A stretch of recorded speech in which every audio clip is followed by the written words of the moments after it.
The moment Ethan Vale signed the divorce papers, the whole boardroom applauded. He thought they were celebrating him. After all, Ethan was the golden CEO of Orient International, young, ruthless, impossible to replace. He had just humiliated his quiet wife, Celeste, by ending their marriage days after she gave birth. Also, he could marry his glamorous mistress, Marissa, in front of the same executives who once whispered that Celeste was too ordinary for him. Celeste did not cry. She simply held her newborn son, looked at Ethan's signature, and smiled. That smile should have terrified him. Because Ethan never knew the company he ruled was not his achievement. It was Celeste's inheritance.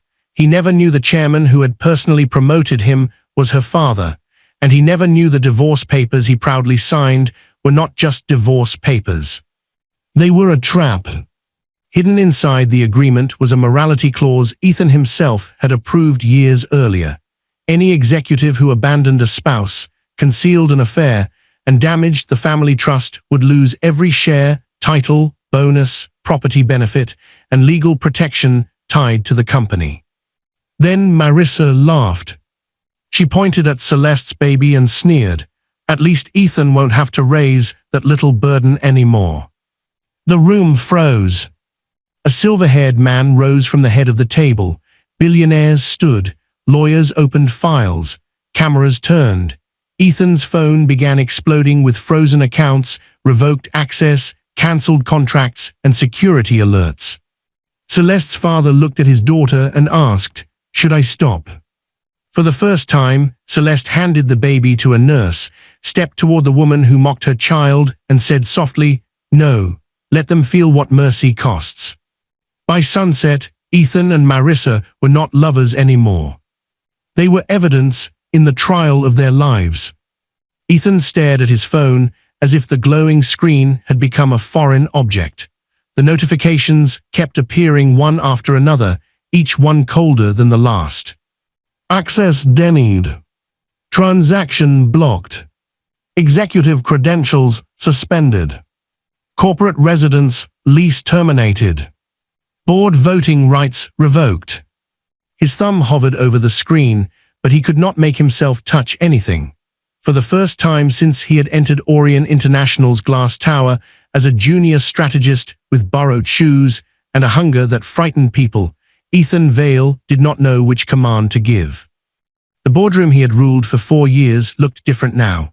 The polished black table, the wall of city lights, the silver Orient emblem above the chairman's chair, all of it seemed to belong to another world. Men who used to rise when he entered now avoided his eyes. Women who used to laugh at his sharp jokes now watched him with the tight, careful expressions people wore at funerals. Only Celeste looked unchanged. She stood near the end of the table in a cream-colored dress, her hair pinned loosely at her neck, her newborn son wrapped against her chest. She looked too pale, too recently wounded by childbirth, too gentle to be the reason the room had turned into a battlefield. And yet everyone was waiting for her. "Celeste," Ethan said, and hated how small his voice sounded. She did not answer. Marissa, who had been glowing minutes earlier in a red silk dress and diamonds Ethan had bought with a company-linked expense account, let out a shaky laugh. "This is ridiculous. This is some kind of performance. Ethan, tell them." Ethan wanted to. He wanted to slam his hand on the table, threaten lawsuits, fire someone, call security, call the press, call anyone who would confirm that he was still Ethan Vale, CEO, untouchable, chosen. But 2 security officers were already standing behind him. Not behind Celeste. Behind him. The silver-haired man at the head of the table remained standing. Lysander Morland had spent most of his life avoiding cameras, which was why Ethan had never recognized him beyond the distant title of Chairman Emeritus. He was the kind of man whose wealth did not announce itself with gold watches or loud suits. It sat quietly in the room like gravity. It moved everyone without asking. Lysander looked at Ethan as one might look at a cracked vase that had once been valuable. "You signed the agreement voluntarily," he said. Ethan swallowed. "I signed divorce papers." You signed a corporate dissolution trigger attached to your marital settlement, cross-referenced with the executive morality agreement you authored, reviewed, and enforced against 3 other senior officers. That clause was for scandals, Ethan snapped, for corruption, for public damage. Lysander's face did not change. You used company residences for an affair. You authorized Marissa West's consulting invoices while concealing a personal relationship. You planned to install her in a senior advisory position after marriage. You abandoned your recovering wife and newborn child in a manner that violates the family trust protection you insisted all Orion executives should uphold. Ethan's eyes darted to the lawyers seated along the wall. Their folders were already open. Their pens were already moving. Marissa stepped backward. "No, I didn't know about any clause." "No," Celeste said quietly. "You only knew about the jewelry, the trips, the private flights, and the office you were already measuring for curtains." Marissa's mouth parted. The nurse near the door shifted softly, holding the baby now. Celeste had handed him away only seconds before stepping forward, but Ethan could still hear the child's faint breathing in the silence. It scraped at him in a way he did not understand. He had told himself the baby would be handled later. Support payments, schedules, lawyers, a problem to be managed after the new life began. He had not thought of the baby as a witness. But the child had been there, sleeping, present, carrying his name. Celeste turned to the board. "Proceed." It was not loud. It did not need to be. The first lawyer rose. Effective immediately, Ethan Vale is removed as Chief Executive Officer of Orion International pending civil review and criminal audit into misuse of corporate benefits and undisclosed conflicts of interest. Criminal audit. The word struck Ethan harder than any shout would have. He looked at Celeste, searching for the woman who used to fold his shirts before business trips because she said a wrinkled collar made him look tired. He searched for the woman who had once sat in emergency rooms with him when stress burned holes through his stomach, who had brought him tea at 3 in the morning while he cursed at presentations, who had never once asked him to slow down because she knew speed was the only way he had ever escaped poverty. He found her. That was the worst part. She was still there, quiet, soft-eyed human. But she was no longer reaching for him. Years earlier, long before Orion, Ethan had met Celeste in the rain outside a small university library. He had been 26, furious, broke, and carrying a stack of rejected applications in a folder that had gone soft from water. His shoes were splitting at the soles. His scholarship stipend had been delayed. He had skipped lunch 3 days in a row and told himself hunger sharpened ambition. Celeste had been sitting beneath the stone archway with an old paperback in her lap, eating an apple sliced neatly into quarters from a small glass container. He had hated her immediately for looking peaceful. "You're blocking the dry spot," he had muttered. She looked up. Her eyes were grey, not cold grey, but cloud before rain grey. "There's room. I don't need charity. I offered space, not charity."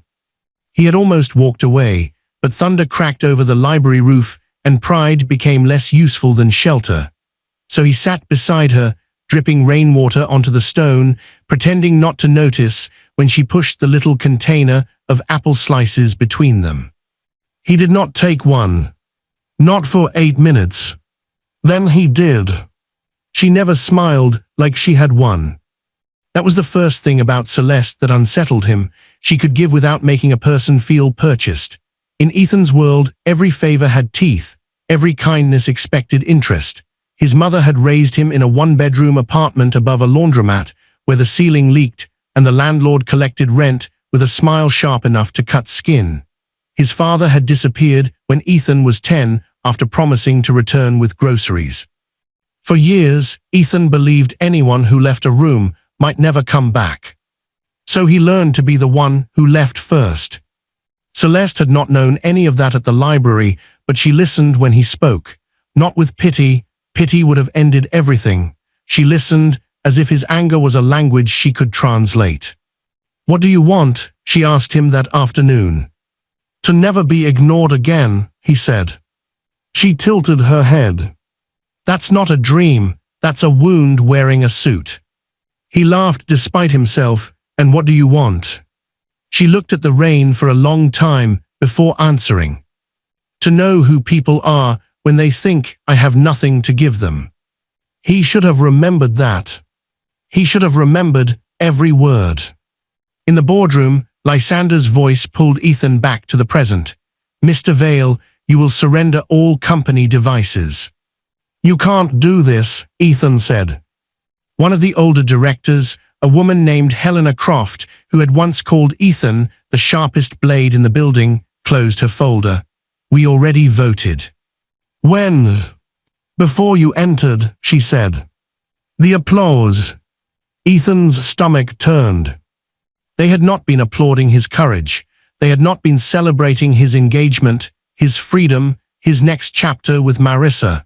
They had applauded because the board had already removed him and his signature had completed the mechanism. He had walked into his own execution smiling. Marissa grabbed his arm. Ethan, do something. Something. He had built his life on doing something. Clawing, forcing, persuading, destroying obstacles before they became walls. But every weapon he knew required power, and power had just changed hands without raising its voice. Celeste turned to leave. Ethan lunged one step forward. Security moved instantly. Celeste, wait. She paused. For one wild second, hope flared in him. She had always waited, even when he forgot anniversaries, even when he missed dinner, even when he took calls during her doctor appointments. Celeste waited in doorways, in restaurants, in quiet bedrooms with a lamp burning on his side of the bed. What do you want? He asked. The question came out rawer than he intended. Celeste looked back at him, and something in her face shifted, not mercy, not cruelty, but memory. When I asked you that in the rain, she said, you told me you wanted to never be ignored again. Ethan froze. You got your wish, she continued. Everyone is looking at you now. Then she walked out.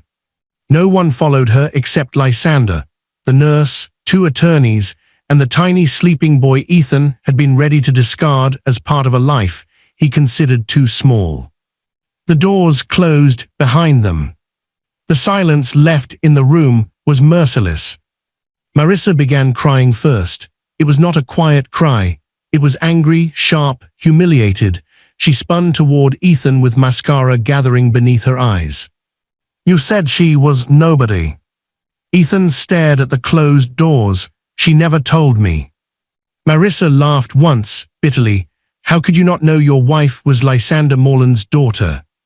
Because Celeste had used her mother's surname in public, because she had worn simple dresses and driven a 10-year-old sedan long after Ethan could afford better, because she had said her father was in finance, and Ethan, bored by anything that did not serve him directly, had never asked another question, because she did not post photos, did not attend galas, did not decorate herself with the kind of wealth he understood. Because he had stopped being curious about her once he thought she belonged to him. In the hallway outside the boardroom, Celeste walked slowly because her body still ached. The baby had been born 5 days earlier after 22 hours of labor, most of which Ethan had missed because he claimed an acquisition call could not wait. He had arrived near the end with his shirt collar open and Marissa's perfume clinging faintly to his coat.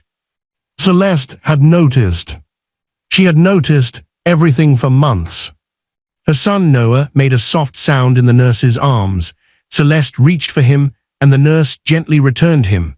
The moment his small weight settled against her, something inside Celeste steadied. It was strange how a person so tiny could become a fortress. Lysander walked beside her without speaking until they reached the private elevator. Only then did he say, "You should have let me stop this at the hospital." Celeste looked down at Noah's face. If you had stopped it there, he would have claimed confusion, pressure, emotion. He would have blamed the birth, blamed Marissa, blamed me. And now he has witnesses. Lysander's expression tightened. Your mother used to say that truth is patient because lies are impatient. Celeste closed her eyes. Her mother had died when Celeste was 16, but sometimes grief ignored time. It arrived fresh, as if it had been waiting around the corner with its hands folded. Evelyn Morland had been everything Lysander was not, warm where he was reserved, open where he was guarded, generous with affection in a house that otherwise ran on protocol. She had taught Celeste to play piano, to choose flowers by scent instead of price, to speak kindly to housekeepers because titles were costumes and character was the body beneath them. But Evelyn had also taught her caution. Never confuse being soft with being unprotected, she had said one winter evening while helping Celeste stitch a torn ribbon back onto a dress. The world loves gentle women until they say no, then it calls them dangerous. Celeste had not understood then. She understood now. The elevator doors opened to the private floor Lysander kept above Orion's executive suites. It had no gold, no obvious luxury, just old wood, soundproof glass, shelves of legal books, and a view of the city that looked like a river of stars. Celeste had spent her childhood running through these halls barefoot, hiding under conference tables while ministers, investors, and foreign bankers argued above her. Her father had never hidden business from her, he only hid her from business. Not because he was ashamed of her, but because the Morland name invited hunger. There had been threats when she was little, men who tried to marry into the family through cousins, executives who sent gifts when she turned 18, journalists who called her the trillion-dollar daughter before she had even chosen a college major. After Evelyn died, Lysander became more protective, then colder, then nearly impossible to reach except through duty. Celeste learned to disappear. She studied under her mother's maiden name. She volunteered in hospitals where no one cared who owned what. She rode buses, cooked simple meals, wore sweaters until the sleeves frayed. She did not hate wealth. She hated the way it made people perform. Then she met Ethan in the rain, and for a while, she believed she had found someone who wanted her before knowing what she was. That belief had cost her more than money ever could. Lysander poured water into a glass and handed it to her. The board is secure. The audit team is already inside his office. Marissa West's accounts are being reviewed. Celeste sat carefully on the sofa, and Ethan. He will rage, then bargain, then accuse, then beg. She almost smiled. You make it sound like weather. It is weather, predictable, destructive, temporary. Noah stirred. Celeste touched his cheek with one finger. Do you hate him? Lysander asked. The question settled between them. Celeste thought of Ethan at 26, soaked and proud beneath the library arch. Ethan at 28, asleep with his head on her kitchen table after staying up all night preparing for an interview he thought he had earned by luck. Ethan at 30, slipping a cheap ring onto her finger with shaking hands, whispering, I don't have much, but everything I become will be ours. Everything I become. She had believed him. No, she said at last, I hate what he chose. Lysander looked away first. It was the closest he came to crying. Downstairs, Ethan was escorted to his office for the last time. The walk felt endless. Employees stared through glass walls. Some pretended not to, others did not bother pretending. By morning, the story would be everywhere inside the company, even if the press release was careful. Corporate towers fed on whispers. Every assistant, analyst, and vice president would know that Ethan Vale had fallen before dinner. His corner office was already occupied by auditors. A young man in a gray suit sat at Ethan's desk, scanning files on the company computer. A woman wearing latex gloves, as if Ethan were contaminated, placed his personal items into clear inventory bags. My belongings, Ethan said. Personal property will be reviewed and returned where appropriate, the woman replied. Where appropriate? She did not look up. Company assets were intermingled. Marissa sat stiffly on the sofa where she had once reclined during late-night strategy sessions, drinking champagne from a mug because she said glasses were too obvious. She had liked Ethan's office. She had liked the height of it, the way the city appeared conquered below. Once, she had pressed herself against the window and said, Imagine being married to a man who owns this view. Ethan had not corrected her. He had liked the sound of it too much. An auditor removed a framed photo from his shelf. It was not of Celeste. There had never been a photo of Celeste in his office. This one showed Ethan shaking hands with the Prime Minister at a trade summit. Another showed him on a magazine cover beneath the headline, "The Man Who Made AUION Fearless." Fearless. He almost laughed. His phone buzzed again, but the screen displayed only limited emergency access now. His bank app had logged him out. His company messaging account had vanished. News alerts began forming, vague at first. Orion International announces immediate leadership transition. Internal review underway. CEO Ethan Vale removed pending investigation. Removed. Not resigned, not stepping down, removed. Marissa read over his shoulder and whispered, "This will ruin me." Ethan turned on her, "You."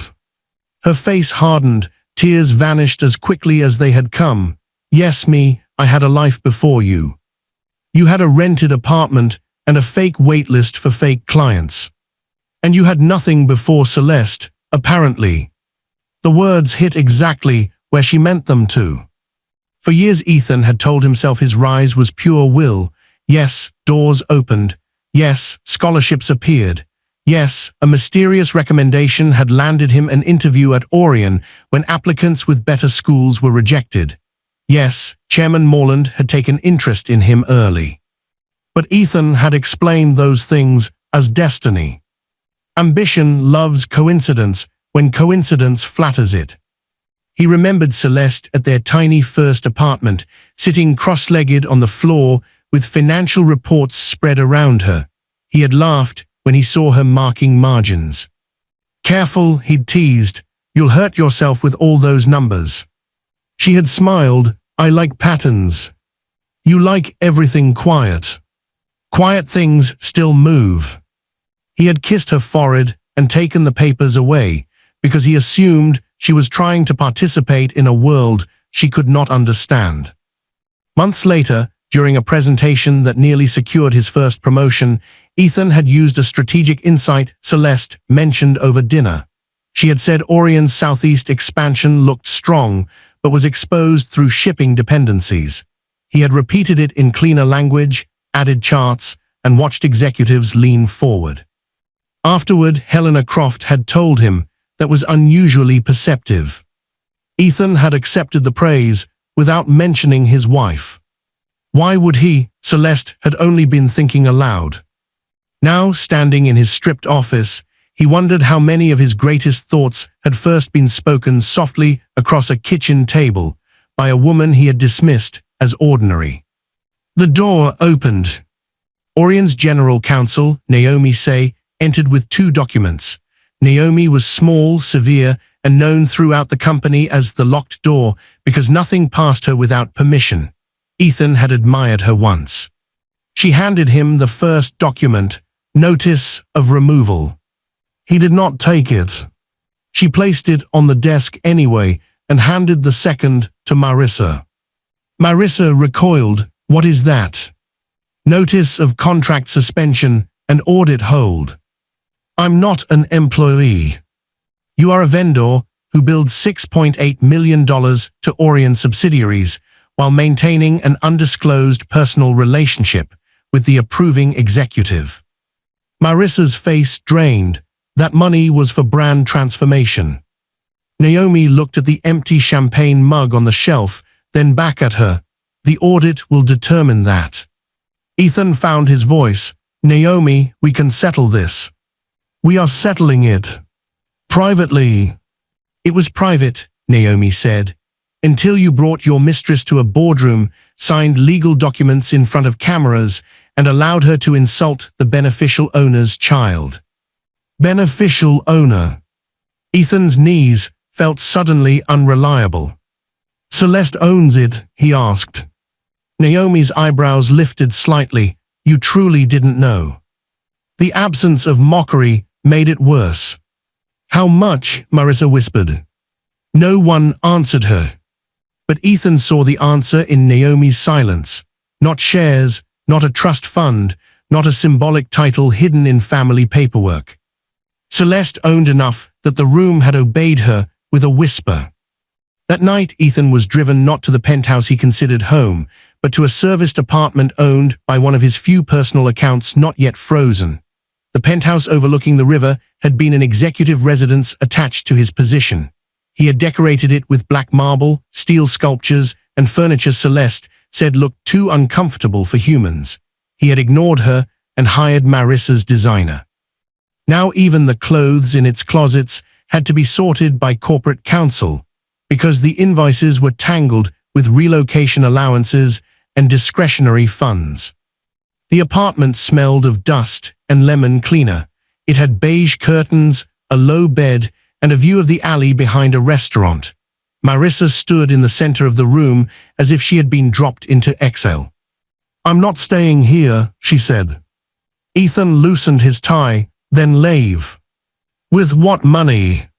He did not answer. She turned, eyes glittering. "You need to call someone, investors, friends, the minister, that man from the Dubai fund. They're not taking my calls." "You don't know that." He held up his phone, 14 missed attempts, no answer. Marissa folded her arms, "Cowards." Ethan almost agreed, but the word caught in his throat. They were not cowards, they were calculators. He knew because he had been one of them. Power attracted loyalty the way sugar attracted ants. Remove the sugar and the ants vanished. He sat on the edge of the bed and put his face in his hands. For the first time all day, no one was watching him. A memory rose without permission. Celeste on their wedding day, standing beneath an arch of white jasmine in a garden behind a chapel Ethan had complained was too simple. He had wanted a luxury hotel, but Celeste said she preferred somewhere that smelled alive. Her dress had been plain satin, no diamonds, no designer spectacle. He had thought she chose simplicity because she could not afford anything else. During the vows, his voice had broken. He had hated that. Celeste had squeezed his hands and whispered, "You don't have to perform with me." He had loved her then. He knew that now, and the knowledge was unbearable because it meant he could not rewrite everything as manipulation. There had been a time when he loved her laugh, her stillness, the way she made cheap soup taste like home because she toasted the bread with garlic. There had been a time when he rushed back from work just to tell her good news. There had been a time when ambition was something he brought home to share, not something he used as a door to lock her out. Marissa's voice cut through the memory. "She planned this." Ethan looked up. "She sat there with that baby and planned to ruin us," Marissa said. "Don't make her into a saint." "She didn't make you say what you said." Marissa flushed. "I was angry. You mocked my son." The words surprised them both. For 5 days, Ethan had avoided saying "my son." He had used phrases like "the baby" and "the situation." But now, in the stale apartment, stripped of title and audience, the truth had slipped out. Marissa heard it too. Her expression turned ugly. "Oh, now he's your son." Ethan stood, "Careful." She laughed. "Careful of what? You have nothing left." And there it was. The sentence he had feared his entire life. Not from enemies, not from the board, from the woman he had chosen over the wife who knew him when he actually had nothing and loved him anyway. He slept on the sofa that night. Or tried to. Sleep came in broken, punishing fragments. Each time he closed his eyes, he saw Celeste smile after signing, calm, almost sorrowful. He saw Lysander rising. He heard the applause turning inside out. He heard Marissa's voice calling his newborn son a burden. Near dawn, he opened his phone and searched old photos. There were thousands of images from conferences, private jets, investor dinners, magazine shoots, hotel suites. Marissa appeared in many of the recent ones, sometimes accidentally reflected in mirrors, sometimes openly leaning into the frame after Ethan stopped caring who guessed. Celeste appeared rarely. One photo from 5 years ago stopped him. She was asleep at their old kitchen table, cheek resting on folded arms, one hand still curled around a red pen. Beside her was a stack of papers Ethan recognized with a sensation like cold water down his spine. Orion expansion models. His expansion models. Except in the photo, the margins were filled with Celeste's handwriting. He zoomed in, heart pounding. Avoid over-leveraging port assets.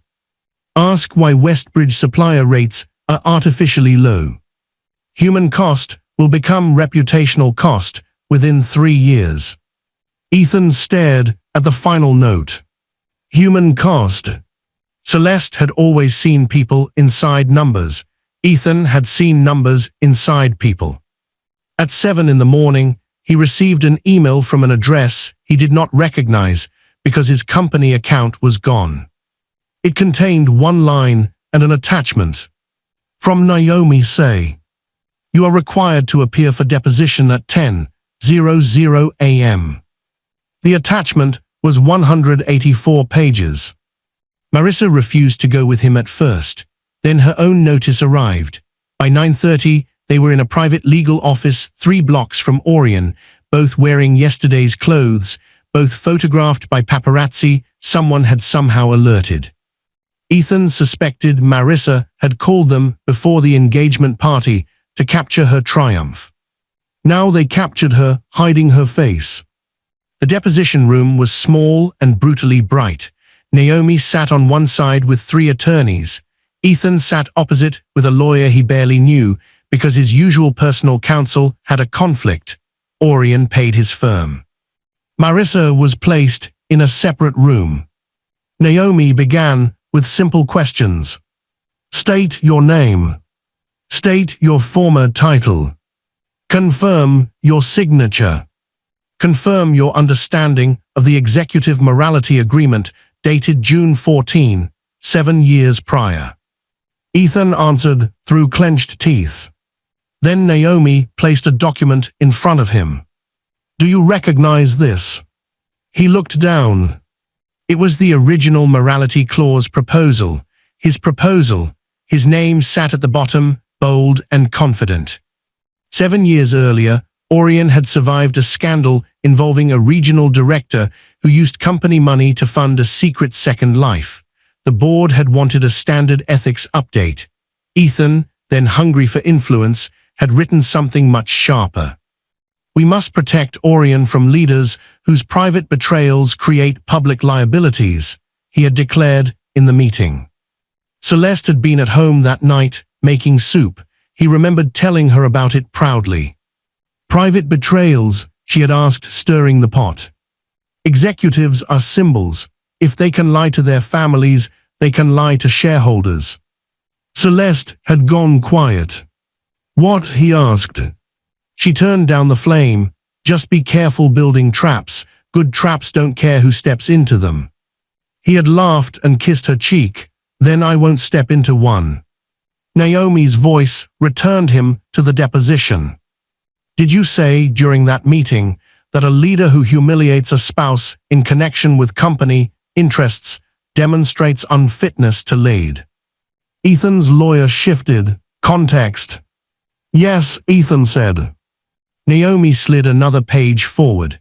Did you personally request that the clause include forfeiture of residence benefits, unvested equity, and discretionary protections? His throat tightened. Yes. Did you enforce this clause against Daniel Reyes in 2021? Yes. Against Priya Mandan in 2022? Yes. Against Gregory Shaw in 2024? Ethan looked away. Yes. Naomi paused. Then she asked, did you believe the clause should not apply to you? Silence. That question did not need a legal answer. It had followed him his entire life. Different rules for those high enough to write them. By noon, the deposition had become a map of Ethan's arrogance. Emails, travel records, hotel bookings, Marissa's invoices, calendar gaps during Celeste's pregnancy.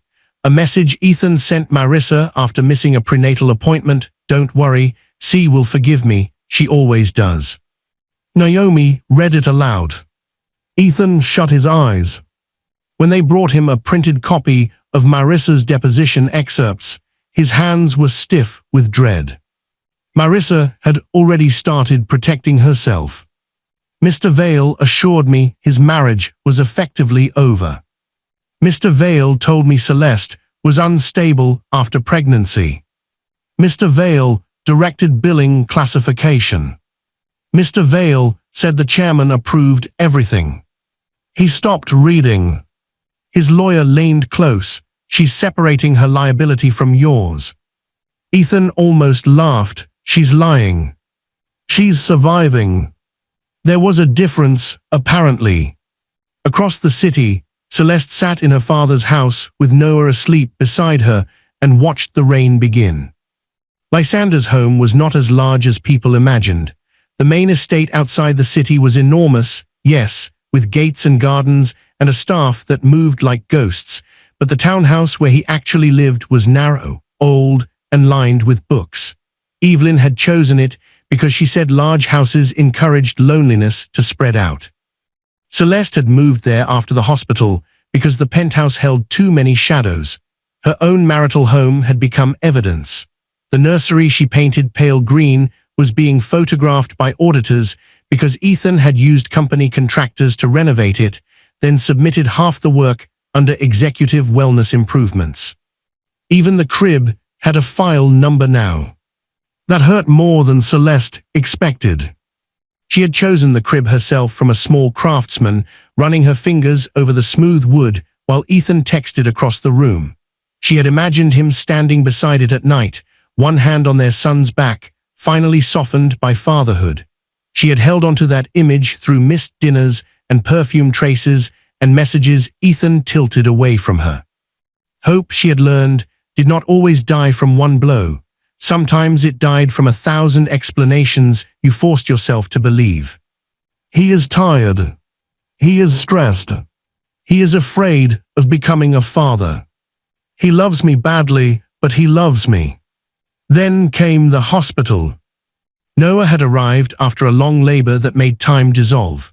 Celeste remembered gripping the rails, hearing nurses speak, seeing her father's pale face near the doorway because Lysander Morland, feared by governments, had no idea what to do with his daughter in pain. "Where is Ethan?" she had asked once. "On his way," her father said. He was not. When Ethan finally entered, Noah was already in her arms. Ethan looked at the child with something like astonishment, then fear, then inconvenience.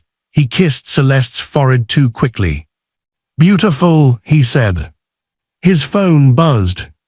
Celeste smelled Marissa before she saw the message preview on his screen. Later, when the nurse left and Noah slept against her, Ethan placed the envelope on the bedside table.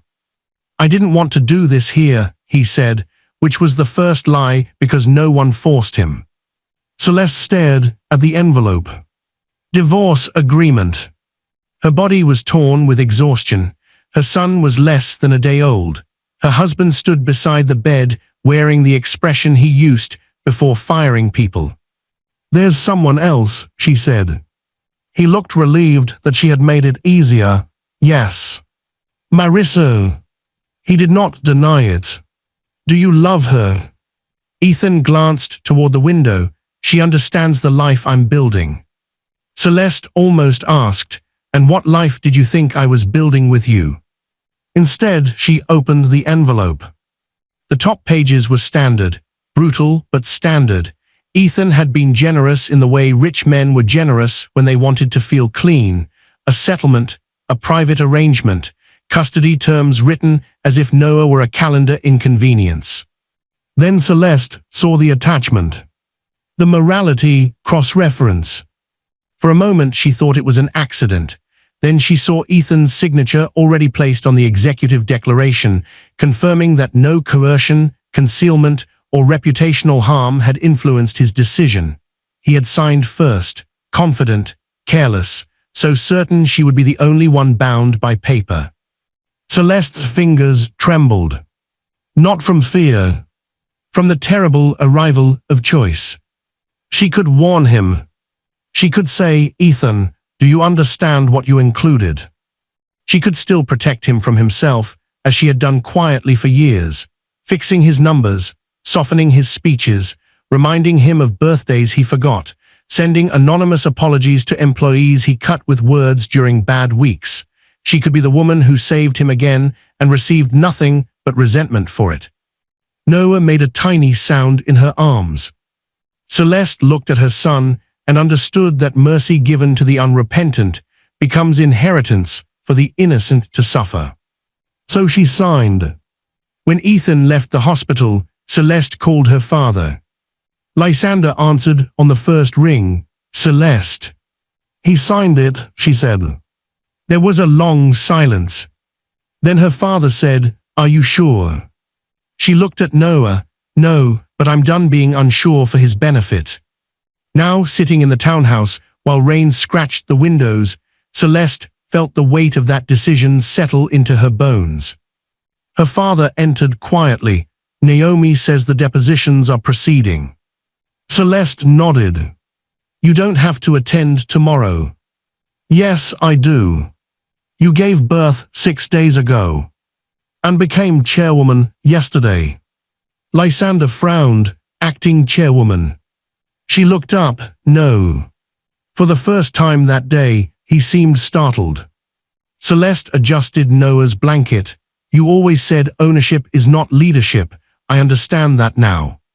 I hid because I wanted to be loved without being measured, but hiding did not protect me.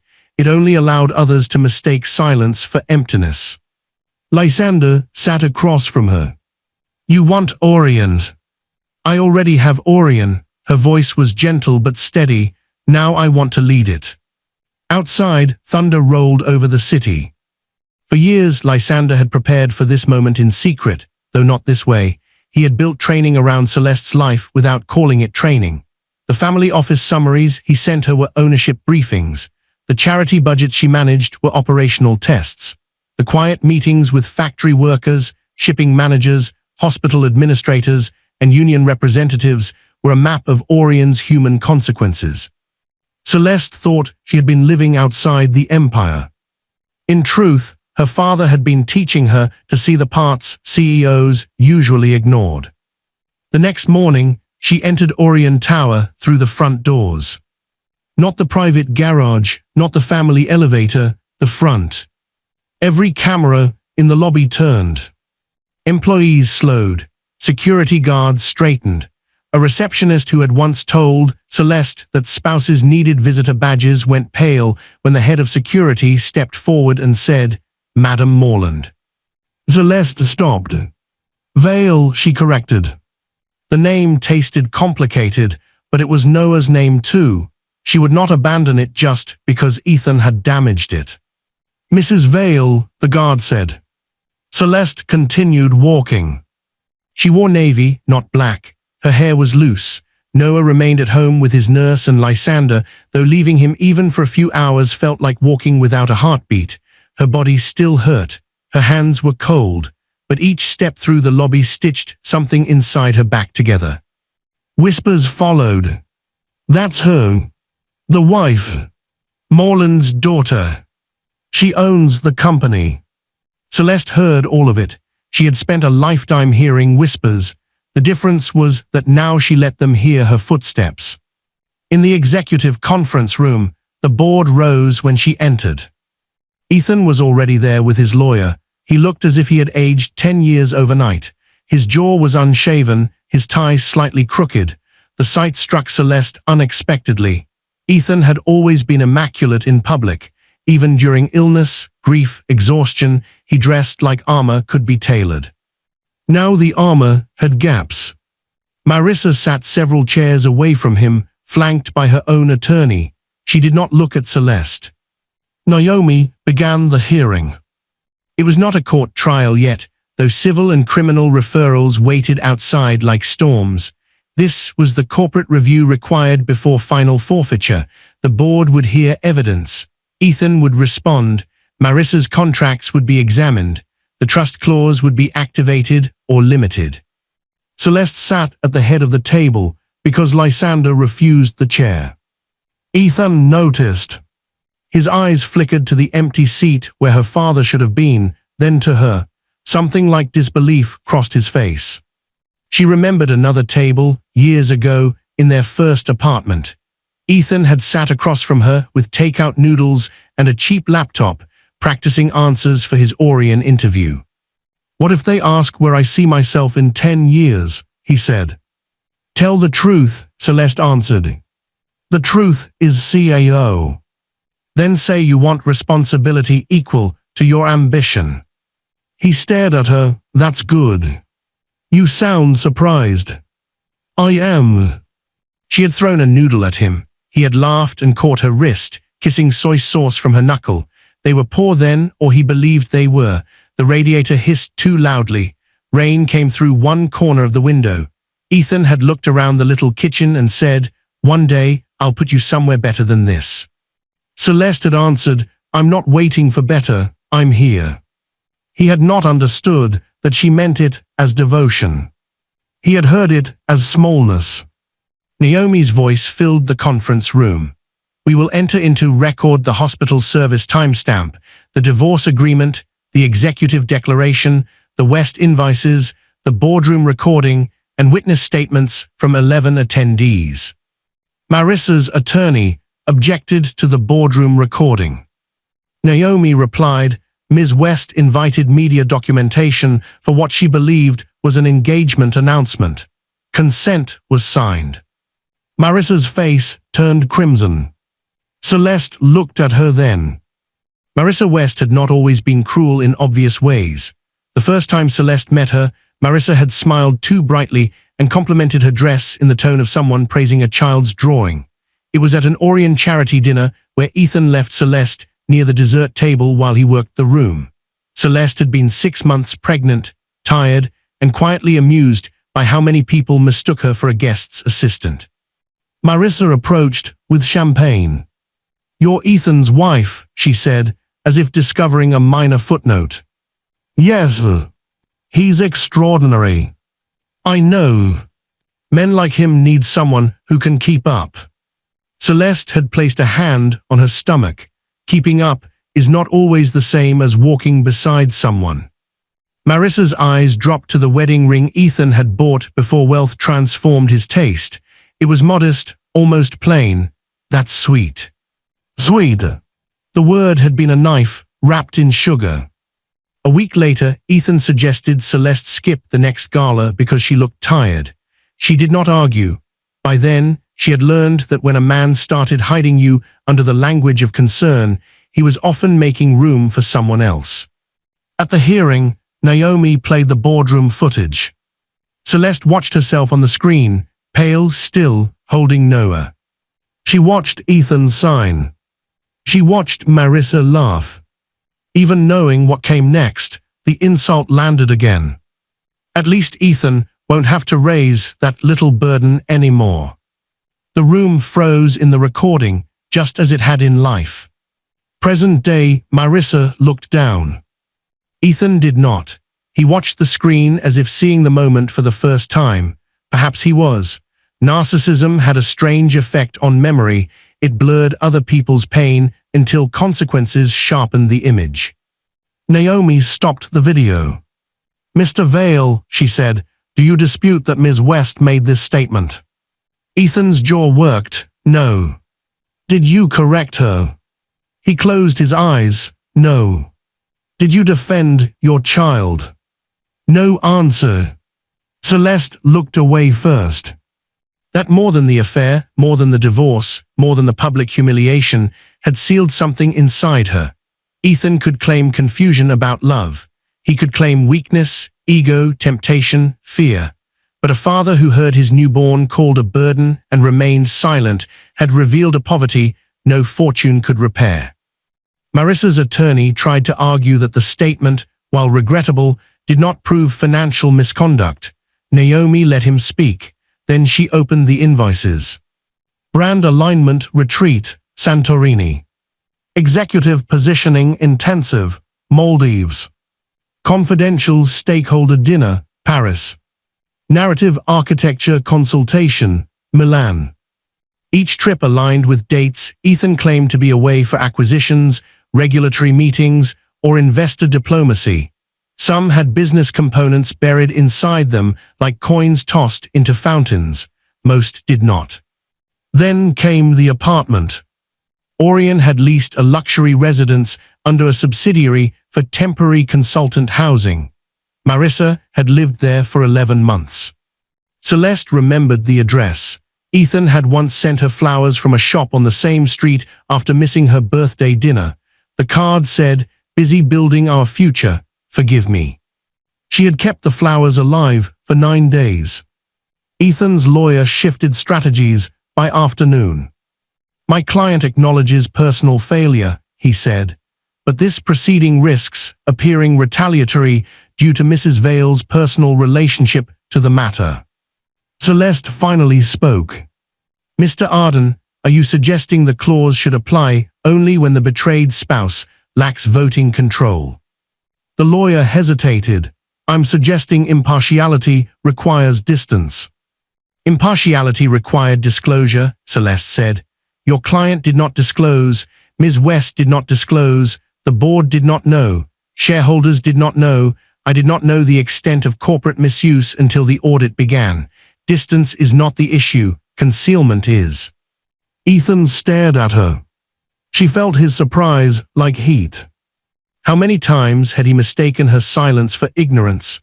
How many times had he simplified business stories at dinner, leaving out details because he assumed she would not follow?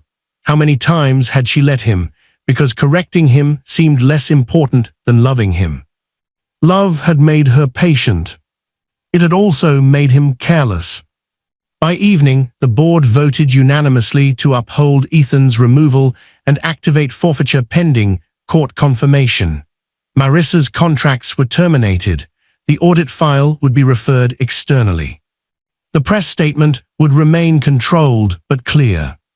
Ethan stood as everyone began to leave. "Celeste." She gathered her papers slowly. "Please," he said. That word from Ethan made several directors glance over. He walked toward her, stopping only when security shifted. "I didn't know," he said. Celeste looked at him. "You didn't know what?" "About you, about the company, about your father." "I know. If I had known." Finish that sentence carefully. He stopped, because they both heard it. "If I had known you were powerful, I would have treated you better." That was not love, that was strategy. His face crumpled, not dramatically, not beautifully, but like a man watching a mirror crack. "I loved you," he whispered. Celeste's throat tightened despite herself. "I know." His eyes lifted. "That's the tragedy," she said. "You loved me when I was useful to your wounded parts. Then you punished me for not feeding the monstrous ones." Ethan flinched. Marissa, already near the door, made a small scoffing sound. Celeste turned to her. For the first time, Marissa looked frightened. Celeste did not raise her voice. "You thought cruelty made you superior because you mistook kindness for weakness. That is a common mistake. It is also an expensive one." Marissa's lips trembled. "I said I was sorry." "No," Celeste said. "You said you were angry. That is not the same thing." Then she left. The legal trial began 6 weeks later. By then, the world knew enough to feast on fragments. Headlines called it the billion-dollar divorce trap, though the numbers were larger and the truth more complicated. Commentators debated morality clauses. Business channels replayed footage of Ethan entering court with hollow cheeks. Lifestyle blogs dissected Marissa's fall from glamorous strategist to disgraced consultant. Anonymous employees wrote posts about Ethan's temper, his brilliance, his impossible standards, his habit of taking credit for ideas from people too junior to protest. Celeste refused all interviews. Instead, she worked. Motherhood and leadership collided without mercy. She reviewed audit summaries while Noah slept against her shoulder. She signed restructuring plans with a baby monitor beside her laptop. She pumped milk between board calls and once joined a legal briefing with a burp cloth accidentally draped over her blazer. No one dared mention it. Lysander watched with a tenderness he tried to disguise as supervision. "You can delegate more," he told her one night. "I am delegating. You reviewed port safety reports at 2 in the morning." Noah was awake. "That is not delegation, that is multitasking under duress." Celeste smiled faintly. "Did Mother ever win arguments with you?" "Constantly." "How?" She smiled like that. For a moment, Evelyn was in the room with them. Celeste looked back at the report. Orion was not innocent just because Ethan had fallen. That was the part the public story missed. Companies did not become cruel because one man failed. Cruel systems welcomed failing men and gave them corner offices. She found delayed worker injury claims in a shipping subsidiary, suppressed complaints in a manufacturing arm, executive bonuses tied to savings that came from understaffed safety teams. Ethan had not created all of it. He had accelerated it because numbers praised him and people bored him. Celeste began reversing policies before the court confirmed anything. Directors warned her to move slowly. She refused. "You cannot claim moral leadership only when punishing scandal," she told the board. "If Orion is a family company, then everyone paid by it is inside the outer circle of that family. We will not protect my son's dignity while ignoring the dignity of workers who build his inheritance." Helena Croft watched her across the table with something like respect. "You sound like your mother," she said. Celeste answered, "Good." The trial's most devastating day came when Ethan took the stand. He wore a dark suit, simpler than usual, likely chosen by counsel to make him appear humbled. It almost worked until he started speaking. At first, he said the correct things. He regretted the affair. He regretted hurting Celeste. He regretted the public nature of the incident. He regretted the financial confusion around Marissa's contracts. Naomi stood for cross-examination. "Mr. Vale, you used the phrase financial confusion. Do you mean fraud?" "No." "Do you mean concealment?" "I mean classification errors." Naomi nodded slightly. "Who classified Ms. West's Maldives trip as an investor relations retreat?" Ethan hesitated. "My office." "Your assistant." "My office acted under my authority." "Who attended from investor relations?" Silence. Naomi waited. "No one," Ethan said. "Who attended from Orion besides you?" "No one." "Who attended besides Ms. West?" His jaw tightened. "No one." Naomi moved on. "Did your wife know you were in the Maldives with Ms. West?" "No." "What did you tell her?" "That I was in Singapore." "Did she question you?" "No." "Why not?" Ethan looked toward Celeste. She sat behind Naomi, hands folded. Noah was not in court. She had refused to make him part of the spectacle. Still, Ethan looked at the empty space near her as if the child's absence accused him. "She trusted me," he said. The courtroom was quiet enough to hear a page turn. Naomi softened her voice, which somehow made it sharper. "Did you rely on that trust to deceive her?" Ethan's lawyer objected. The judge allowed the question. Ethan swallowed. "Yes." Marissa testified 2 days later and destroyed herself trying to destroy Ethan. She claimed Ethan manipulated her, then admitted she had researched Celeste's background but found nothing useful. She claimed the insulting comment about Noah was taken out of context, then the footage was played again. She claimed her invoices reflected real work, then failed to explain why one stakeholder dinner receipt included only 2 meals, 1 hotel suite, and a couple's spa package. At one point, Naomi asked, "Did you believe Celeste Vale was beneath Mr. Vale?" Marissa lifted her chin. "At the time, yes." "Why?" "She had no ambition." Celeste almost laughed. "No ambition." She thought of her mother teaching her to sit quietly in negotiation rooms and listen for what men feared. She thought of Lysander handing her balance sheets at 17 while other girls received cars. She thought of hiding her name not because she lacked ambition, but because she wanted the rarest luxury in the world, to be known without being priced. Naomi asked, "Do you still believe that?" Marissa looked at Celeste. "No," she said. It was the first honest answer she had given. Court confirmed Ethan's forfeiture 3 weeks later.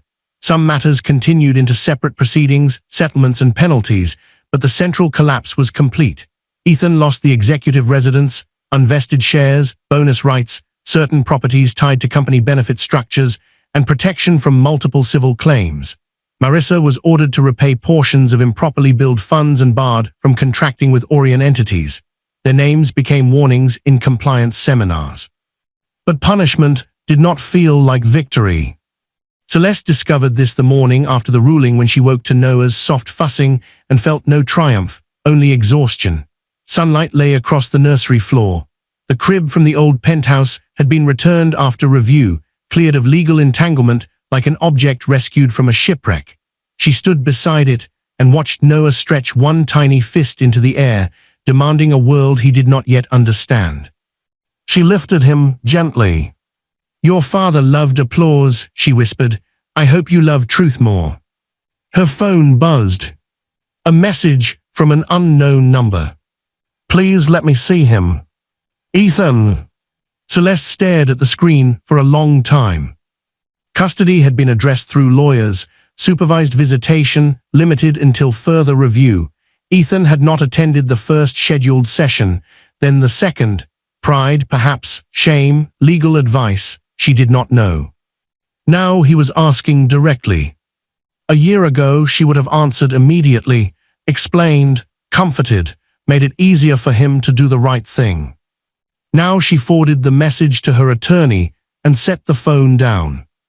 Boundaries felt cruel only to those who benefited from their absence. 2 months later, Ethan saw his son for the first time in a supervised family center with beige walls and plastic toys. Celeste brought Noah herself. Ethan stood when she entered.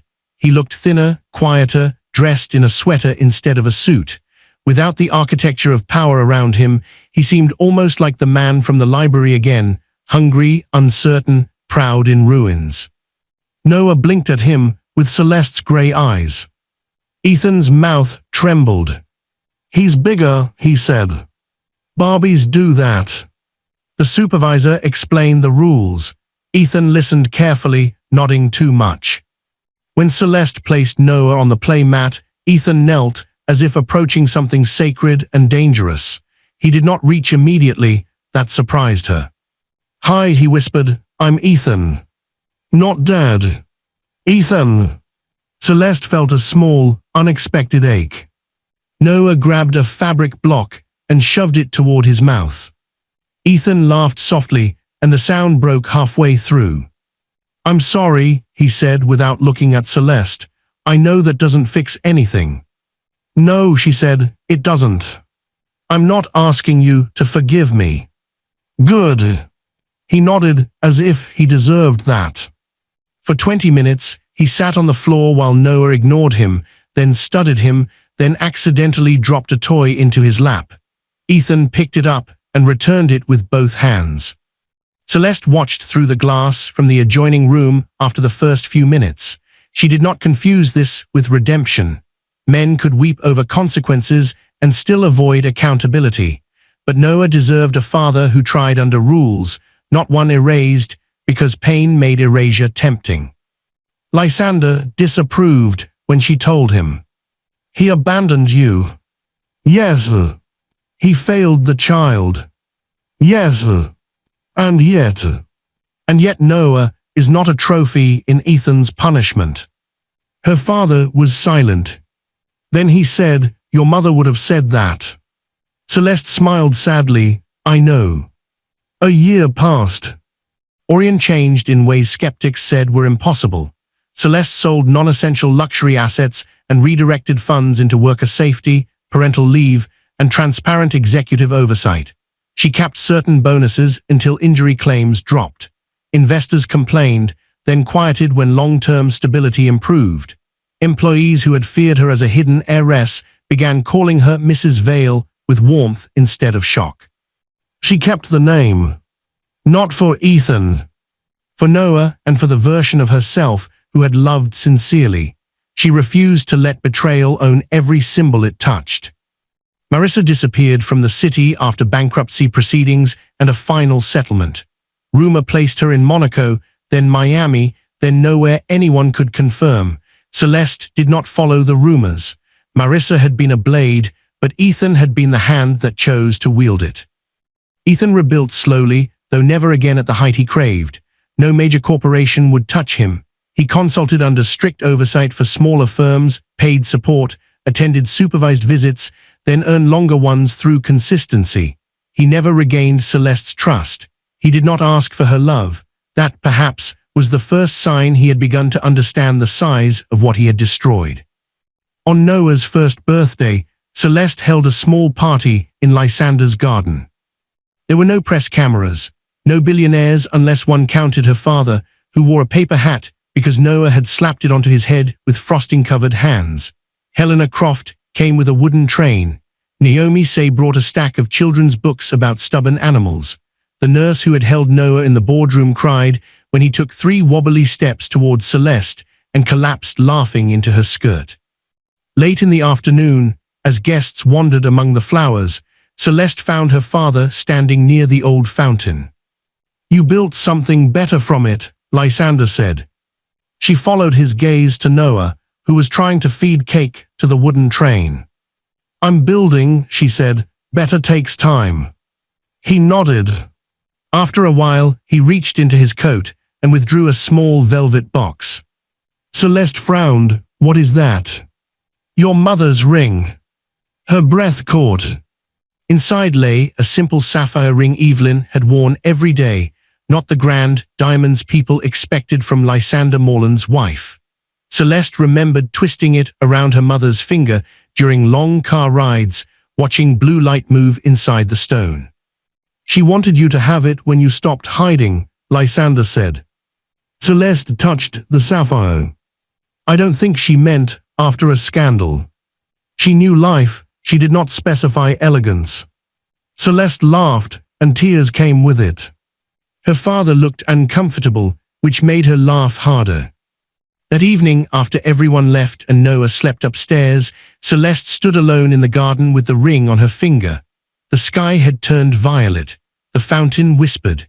Somewhere beyond the walls, the city moved around Orient Tower, around court records, around gossip that had already begun to fade into newer scandals. Her life had once narrowed to Ethan's approval without her noticing. She had mistaken endurance for devotion, silence for grace, forgiveness for strength. But love, real love, she understood now, did not require a woman to shrink so a man could feel large. Her phone buzzed. A message from Ethan. "Happy birthday to Noah. Thank you for letting me see him yesterday. I know I have no right to ask for anything more. I'm just grateful." Celeste read it twice. Then she typed, "I hope you become someone he can know safely." She sent it before she could soften it. A few seconds later, Ethan replied. "May 2. Celeste slipped the phone into her pocket and looked up at the house, where her son slept beneath a roof no one could take from him. The world had called her quiet. Ethan had called her ordinary. Marissa had called her weak. But the truth had been waiting patiently beneath all those names. Celeste Vale had never been powerless. She had only been merciful. And when mercy finally ended, even an empire had bowed.